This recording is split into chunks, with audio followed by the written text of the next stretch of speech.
ఏ ప్రభుత్వాలు వచ్చినా గత ప్రభుత్వాలు కావచ్చు, ఇప్పుడున్న ప్రభుత్వాలు కావచ్చు, ఏ ప్రభుత్వం అధికారంలో ఉన్నా ఇవాళ విద్యార్థుల సమస్యలు కానీ, విద్యార్థుల భవిష్యత్తు గురించి ఆలోచించేంత ఏ గవర్నమెంట్ కూడా చేస్తలేదని విద్యార్థులు ఆందోళన చెందుతున్నారు.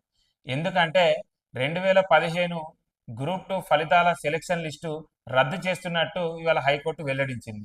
మరి దీనికి మొత్తం కారణం గత ప్రభుత్వం. 2015లో ఓఎంఆర్ షీట్లో అన్ని అవకతవకలు జరిగినాయి. హైకోర్టు విద్యార్థుల జీవితాలతో ఆడుకోవద్దని ఖచ్చితమైన నిర్దిష్టమైన ప్రణాళికతోటి నిబద్ధతతోటి సెలక్షన్ జరపాలని కూడా గవర్నమెంట్కు చురుకలు అందించింది.